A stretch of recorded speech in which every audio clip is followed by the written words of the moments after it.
ఎస్తేరు గ్రంథము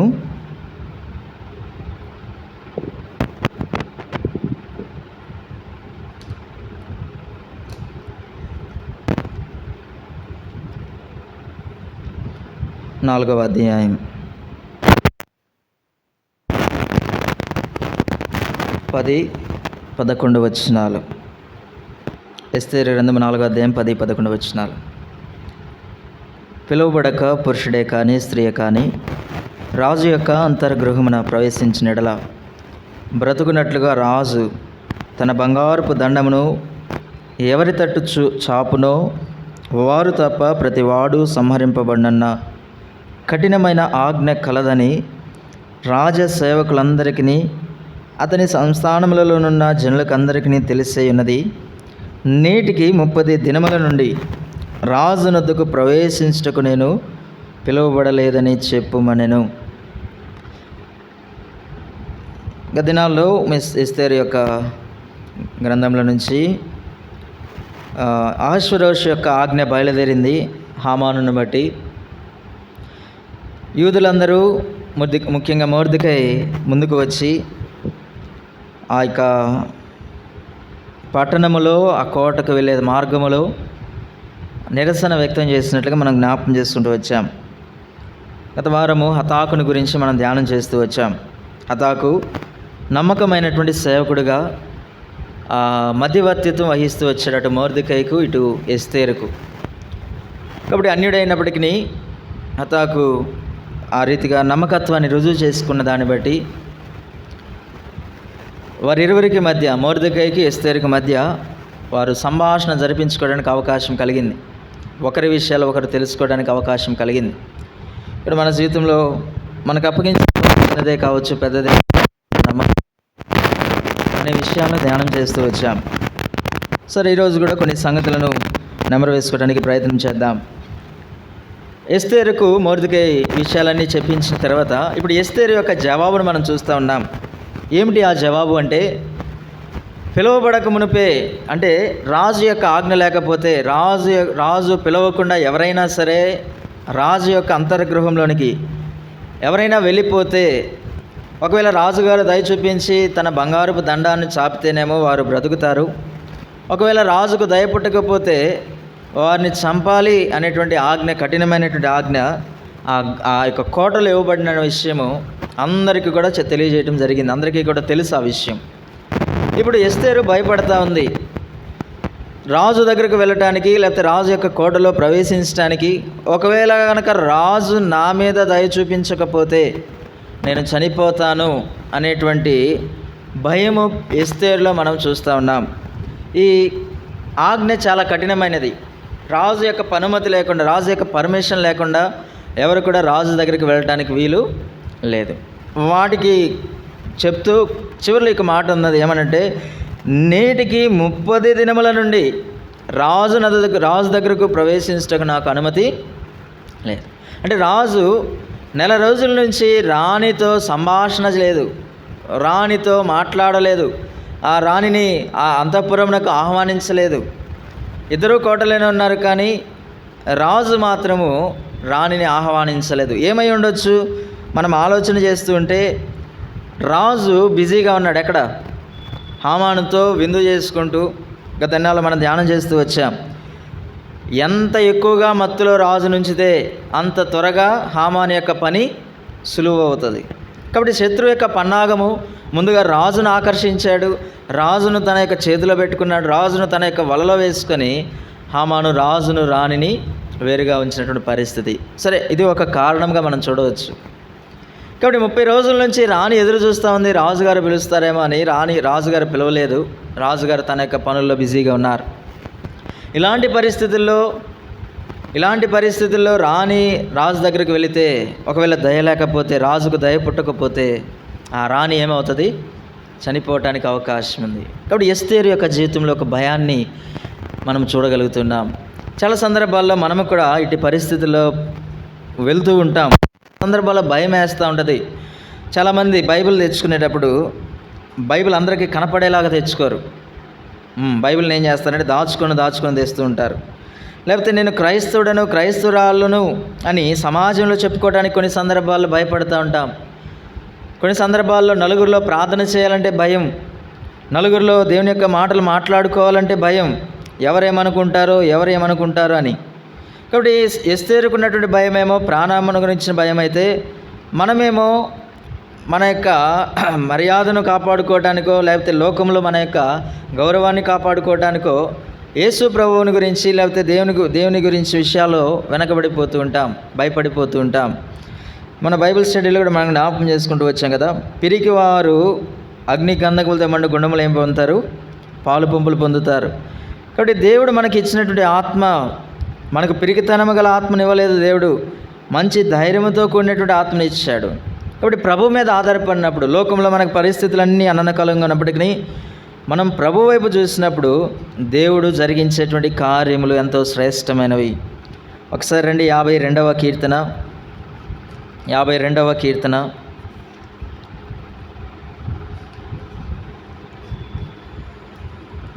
52వ కీర్తన,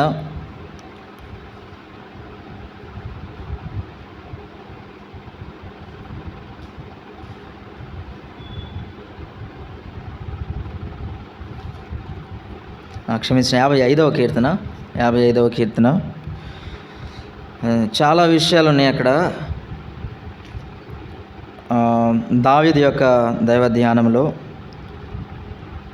2-3 వచనాలు చూడండి, లేకపోతే మొదటి వచనం చూడండి.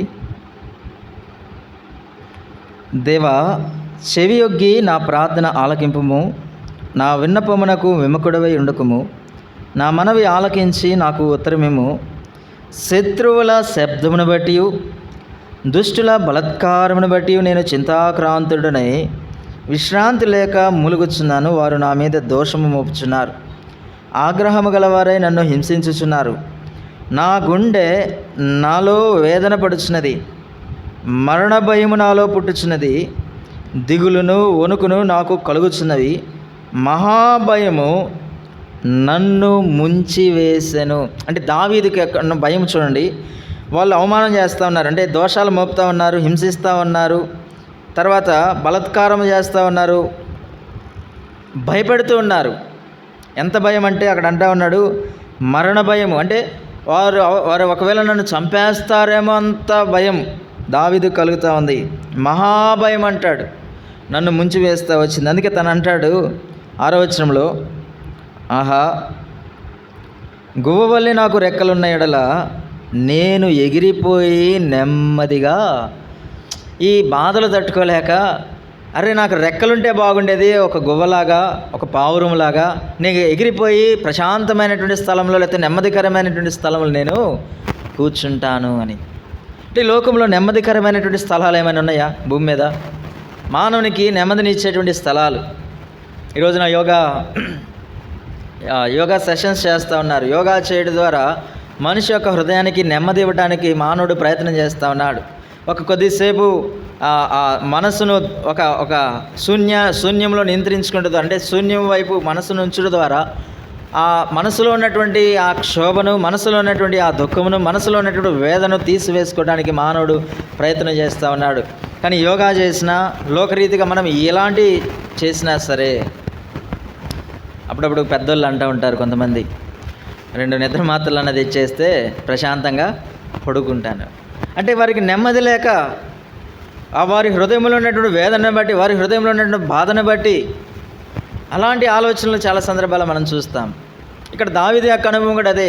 అరే రెక్కలుంటే బాగుండేది, నేను ఎగిరిపోయి వీరందరికీ దూరంగా ఎక్కడైనా ప్రశాంతంగా ఉండేటువంటి వాడిని. కానీ దావీదు తర్వాత అంటాడు, ఈ లోకంలో మనం ఎక్కడికి వెళ్ళినా సరే మనకేం దొరకదు, నెమ్మది దొరకదు. చూడండి 56వ కీర్తన,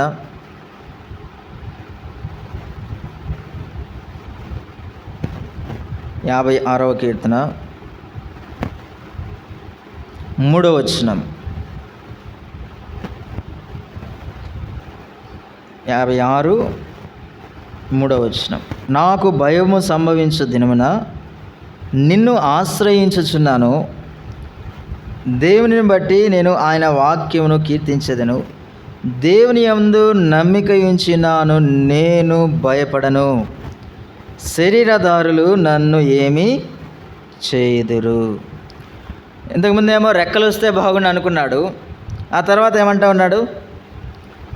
దేవా నన్ను కరుణించి, మొదటి వచనంలో అంటాడు, దేవా నన్ను కరుణింపుము, మనుషులు నన్ను మృంగవలనని ఉన్నారు, దినమెల్లా వారు పోరాడుచు నన్ను బాధించున్నారు, అనేకులు గర్వించి నాతో పోరాడుచున్నారు, దినమెల్లా నా కొరకు పొంచి ఉన్నవారు నన్ను మృంగవలనని ఉన్నారు, నాకు భయము సంభవించు దినమున నేను నిన్ను ఆశ్రయిస్తున్నాను.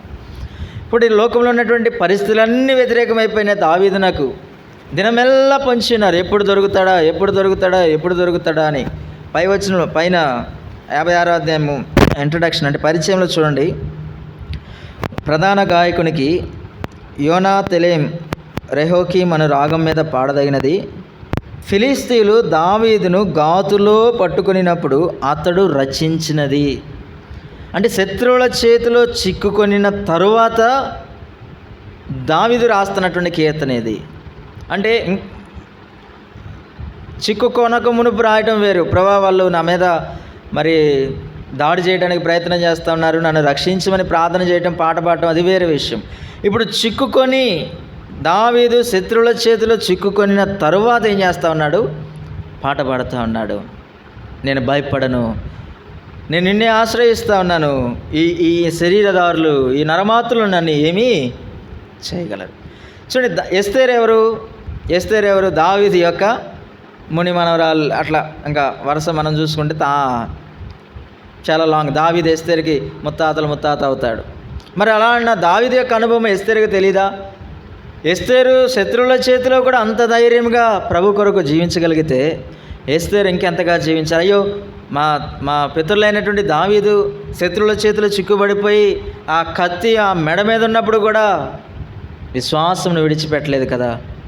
మరి నేనెందుకు అల్పుడైనటువంటి మానవునికి భయపడతా ఉన్నాను అనుకోలేకపోయింది. ఆరంభము అప్పుడే విషయం తెలిసింది మొదటికే దగ్గర నుంచి. ఇప్పుడు ఎస్తేరు భయపడటం ప్రారంభించింది. మనం కూడా చాలా సందర్భాల్లో భయపడిపోతూ ఉంటాం. మన ముందున్నటువంటి ఆ సమస్యను చాలా గొప్పదిగా, చాలా పెద్దదిగా చూస్తూ ఉంటాం. ఈ చాలా సందర్భాల్లో మనమే అనుకుంటామంటే ఇలాంటి బాధలు నాకు తప్ప ఎవరికి లేవనుకుంటాం, ఇలాంటి పరిస్థితులు నాకు తప్ప ఎవరికి లేవనుకుంటాం. కానీ దావీదు దగ్గరికి వెళ్తే నరమాతులు నన్ను ఏమీ చేయగలరు. నా దేవుడు నాకున్నాడు తోడుగా, నా దేవుడు నా పక్షంగా ఉన్నప్పుడు నేను ఇంకెవరికి భయపడాలి, దేనికి భయపడాలి? ఎలాంటి పరిస్థితులైనా సరే దేవుడు నన్ను విడిచిపెట్టడు.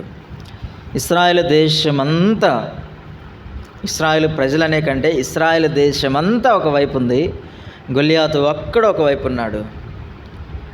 భయపడిపోతూ ఉన్నారు, సైన్యం భయపడిపోతూ ఉంది. ఆ గొల్లియాతును చూసి, ఆ శత్రువును చూసి, ఎదురవుతున్నటువంటి ఆ పరిస్థితిని చూసి ఎవరు కూడా ఒక అడుగు కూడా ముందుకు వెళ్ళినటువంటి పరిస్థితిలో దావీదు సామాన్యమైనటువంటి వాడుగా ఒక కర్రను చేతిలో ఒడిసెలు పట్టుకొని ఏటిలోనికి వెళ్తూ వచ్చాడు. అక్కడ గొల్లియాతు దావీదుతో మాట్లాడినటువంటి ఆ సందర్భం, ఆ సంభాషణ మనం ఆలోచన చేస్తే, నేను నా దేవుడైనటువంటి యెహోవా పేరిట నీ మీదకు వచ్చుచున్నానంటాడు దావీదు. కాబట్టి నేను రావట్లా, నా దేవుని కొరకు, నా దేవుని ఆధారం చేసుకొని, ఈ బలము నాది కాదు, ఈ శక్తి నాది కాదు, ఇదిగో నువ్వు తిరస్కరించినటువంటి ఇశ్రాయేలు దేవుడైన యెహోవా నామము నేను వస్తా ఉన్నాను. కాబట్టి మన జీవితంలో ఎంత కఠినమైనటువంటి పరిస్థితులైనా సరే గొల్లియాతు కంటే గొప్ప పరిస్థితులు మనకు రావు. దావీదు ఒక్కడే గొల్లియాతును ఓడించగలుగుతూ వచ్చాడు. అయితే ఈనాడు మన జీవితంలో ఇన్ని అనుభవాలు గుర్తిరిగి కూడా విశ్వాసం ఉంచలేకపోతున్నాం. మన దేవుడు మనకు ఉన్నాడనే విషయాన్ని మర్చిపోయి చాలా సందర్భాల్లో భయపడిపోతూ ఉంటున్నాం. అందుకే దేవుడి మాట చెప్తా ఉన్నాడు, భయం వచ్చినప్పుడు, భయం సంభవించినప్పుడు మనం ఎవరిని ఆశ్రయించాలి? దేవునిని ఆశ్రయించాలి. ప్రభు, నా జీవితంలో ఈ పరిస్థితిని దాటలేకపోతా ఉన్నాను, ఇదిగో ఈ కష్టమైనటువంటి పరిస్థితి, ఈ నష్టమైనటువంటి పరిస్థితి, ఈ ఇరుకు, ఇబ్బంది, వెళ్ళటానికి కూడా కష్టంగా ఉంది ప్రభా, నాకెవరు సహాయం చేసేవారు లేరు. అయితే నేను నిన్ను ఆశ్రయిస్తా ఉన్నాను. తన్ను ఆశ్రయించి వారి ఎడల ఆయన ఏం చేస్తాడంట? కృప చూపించేటువంటి దేవుడు.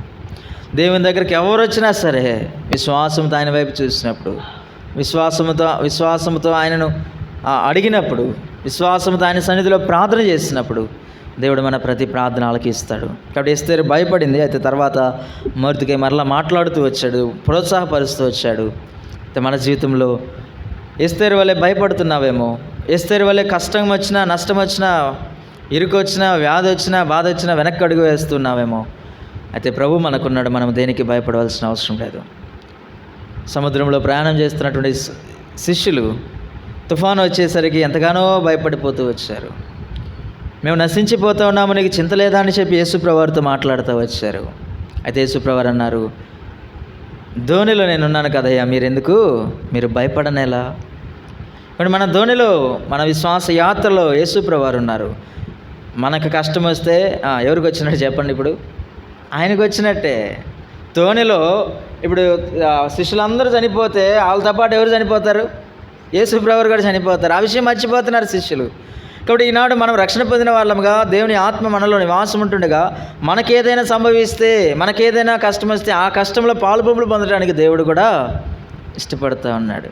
కాబట్టి ఆయన మనల్ని ఎప్పుడు కూడా మరిచిపోడు, ఆయన మనతో ఉన్నాడు అనే ధైర్యంతో ఎలాంటి పరిస్థితులు వచ్చిన విశ్వాసంతో ముందుకు వెళ్దాం. ఎస్తేరు ప్రారంభంలో భయపడిన తర్వాత దాన్ని అధిగమిస్తూ వచ్చింది. మనం కూడా అలాగ అధిగమించిన వారమై ప్రభు సన్నిధిలో ప్రార్థన చేసేవారికి ఉందాం. తల వంచండి, ప్రార్థన చేస్తున్నాం. రాత్రికాల సమయంలో వాక్యం ఆధారం చేస్తున్నాం. కూడా కొన్ని సందర్భమైనటువంటి పరిస్థితులు ఉన్నాయేమో, వెనక్కి వెళ్ళిపోతున్నావేమో, ముందుకు వెళ్ళలేకపోతున్నావేమో. అయితే ప్రభు మనతో ఉన్నాడు. యెహోవా మన పక్షంగా ఉండగా మనకు విరోధి అయినటువంటి వాడు ఎవడు? కాబట్టి ధైర్యంగా వెళ్దాం. ప్రభువే చూసుకుంటాడు, ప్రభువే కార్యములు చేస్తాడు. అది ఎంతటి కష్టమైనటువంటి పరిస్థితి అయినా సరే ప్రభు మీద ఆధారపడదాం, విశ్వాసంతో చూద్దాం. ప్రభువే గొప్ప కార్యములు చేసేవాడు ఉంటాడు. ఆ రీతిగా ప్రభు మనకు సహాయం చేయనుగాక.